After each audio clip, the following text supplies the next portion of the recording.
একজন নেককার মহিলা ৭০ জন আউলিয়ার চেয়ে উত্তম। একজন বৎকার মহিলা ১০০০ বৎকার পুরুষের চেয়েও নিকৃষ্ট। একজন গর্ভবতী মহিলার ২ রাকাত নামাজ গর্ভহীন মহিলার ৭০ রাকাত নামাজের চেয়ে উত্তম। গর্ভবতী মহিলার প্রত্যেক রাত এবাদাত ও দিনগুলো রোজা হিসাবে গণ্য করা হয়। একটি সন্তান ভূমিষ্ঠ হলে ৭০ বছরের নামাজ রোজার নেকি তার আমলনামায় লেখা হয়। প্রসবের সময় যে কষ্ট হয়, ব্যথা হয়, প্রতিবারের ব্যথার কারণে হজের সোয়াব দান করা হয়। সন্তান প্রসবের ৪০ দিনের মধ্যে মারা গেলে তাকে শাহাদাতের মর্যাদা দান করা হয়। যে মহিলা বাচ্চাকে দুধ পান করান তিনি প্রতি ফোঁটা দুধের বিনিময়ে একটি নেকি লাভ করেন। যদি বাচ্চা কাঁদে আর মা কোনো প্রকার বদদোয়া না দিয়ে তাকে দুধ পান করান, আল্লাহ তাকে ১ বছরের নামাজ ও ১ বছরের নেকি দান করেন।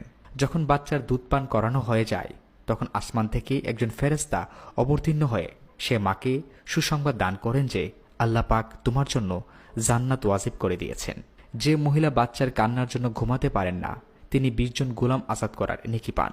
যে মহিলা তার অসুখের কারণে কষ্ট ভোগ করেন এবং তারপরও সন্তানের সেবা করেন, আল্লাহ পাক ওই মহিলার পেছনের সব গুনাহ মাফ করে দেন এবং ১২ বছরের ইবাদতের সওয়াব দান করেন।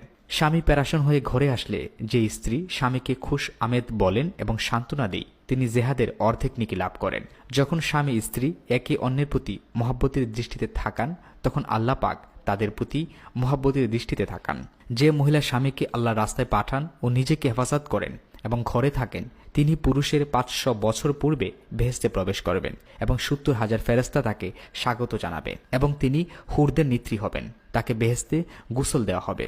সেই ইয়াকুদের ঘোড়ায় সাওয়ার হয়ে স্বামীর জন্য অপেক্ষা করবে। যে স্ত্রী স্বামীর অবাধ্য তার নামাজ ও অন্যান্য ইবাদত আসমানের উপর উঠে না। স্বামী যখন বাহির থেকে ঘরে ফিরে আসে তখন যদি স্ত্রী তাকে খানা খাওয়ান ও স্বামীর অনুপস্থিতিতে কোনো খেয়ানত না করেন তবে আল্লাহ পাক সেই স্ত্রীকে ১২ বছরের নামাজের সওয়াব দান করেন।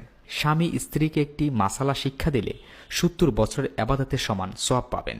যে পবিত্র মহিলা নামাজ রোজার পাবন্দি করেন ও স্বামীর খেদমত করেন তার জন্য বেহেশতের ৮টি দরজা খুলে দেওয়া হয়। যে মহিলা জিকিরের সাথে ঘর ঝাড়ু দেয় আল্লাহ পাক তাকে কাবাগর ঝাড়ু দেওয়ার সওয়াব দান করেন। যে মহিলা বিসমিল্লাহ বলে খাবার প্রস্তুত করেন আল্লাহ পাক তার রুজির মধ্যে বরকত দান করেন। যে স্ত্রী তার স্বামীর সন্তুষ্টি অবস্থায় মারা যায় তার জন্য বেহেশত ওয়াজিব। যে মহিলা পর্দা করে না অন্য পুরুষকে নিজের দিকে আকৃষ্ট করে ওই সমস্ত মহিলা বেহেশতে যাবে না, এমনকি বেহেশতের সুঘ্রাণও পাবে না তারা।